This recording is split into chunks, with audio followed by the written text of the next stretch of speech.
Next up, we welcome back to the show an expert in helping Tucsonans communicate. Now, those who are hard of hearing and even those who aren't are having a tougher time right now understanding each other with these mask requirements. And Dr. Judy Hutch is here to explain why that is and what she's doing to change it. Dr. Hutch, pleasure to have you back here. First of all, the first question I have is, are you actually seeing patients right now? We are seeing patients. We never actually closed completely.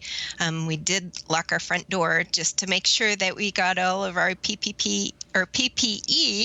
I get all of my P's mixed up. And to make sure that we kept ourselves safe and the patients that we saw. But now we are starting to see patients inside the building. We had curbside service, a drop box, a locker pickup. So we still are exercising social distancing, spreading our patients out, making sure nobody waits in the waiting room, and making sure we have time in between patients to sanitize everything. Great, so people can feel safe and healthy and know that the sanitation was taken care of. There's a lot of safety protocols put in place. And so back to my original question, why does wearing a mask actually decrease the chances of us understanding each other, whether you have a hearing disability or not? Well, a lot of it just has to do with how those frequencies get out. And so, if I cover my microphone and I just put our regular mask, then you can't see anything. We have no speech cues on there. And so a lot of the high pitches can't even get through that mask. And, we feel like we raise our voice throughout the day anyway, but with the masks on, we're really having to raise it. There are some special masks that we have. This one, even though it does impede some of the speech, you can see a little bit of, our mouths moving because we all are looking for that speech cues and we really carry everything on our face. We also have some on order. There is a daughter of an audiologist who founded a company who is making the full clear masks, and we'll be getting quite a few of those as soon as the shipment gets in. But then we'll have the full bottom part of our face being clear and it's FDA approved. Wow. Yeah, that's so important. I mean, like I said, even if you don't have difficulty hearing, it's so important sometimes to be able to read lips. Say you're in a loud environment or somebody didn't speak clearly. Usually you can sort of make out what they said by looking at their lips and also, like you say, looking at their facial cues. So what is cognitive hearing and how are you implementing it? So one of the things that we talk about with our patients is that the ears pick up the sound, but it's the brain that processes it.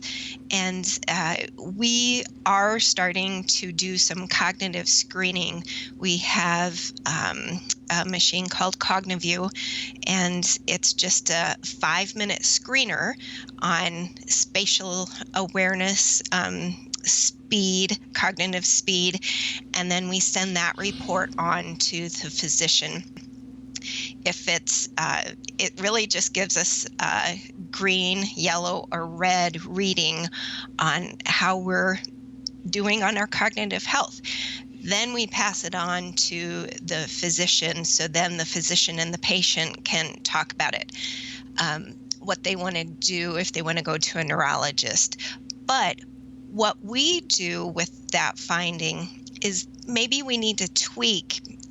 Sometimes a person needs a hearing aid, but sometimes we need to do a lot of aural rehab, AURAL, aural rehab. So we have aural rehab classes to do with a person and their partner, and we have materials to go through. But learning those communication skills between people, because it really is, you can't keep a good relationship if you don't have good communication.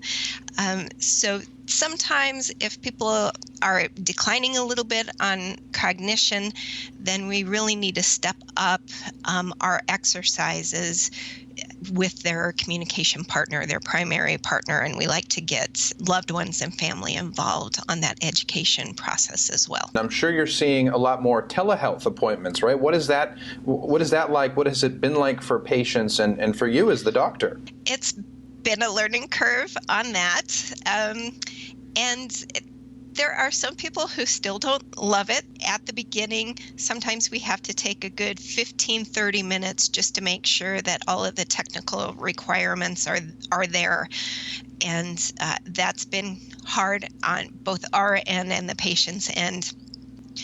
But we have a lot of hearing aids that we can program remotely as well. Sometimes it's straight through our EMR, our electronic medical record system that's HIPAA compliant, and sometimes it's through the person's cell phone. And once it's connected with their hearing aids, we can program and make changes that way. And I've done counseling for tinnitus. Tinnitus or tinnitus, people say it differently, but I've done a lot of my counseling through our HIPAA compliant telehealth portal too. That's amazing. I mean, I'm sure we all sort of saw telehealth becoming the way of the future in a lot of cases. We just didn't know it was going to happen this fast. There's really so much we could cover today, Doctor, but we're out of time for now. But Dr. Judy Hutch, pleasure to speak with you. Thanks for joining us. Thank you. And you can stream a Mandy Harvey live concert on Facebook and Instagram. That's Thursday, May 14th at 6 p.m. local. Benefits from the show will go toward hearing the call. And for more information on Oro Valley Audiology, call 520-825-4770 or visit hereintucson.com. Stay where you are. We'll be right back.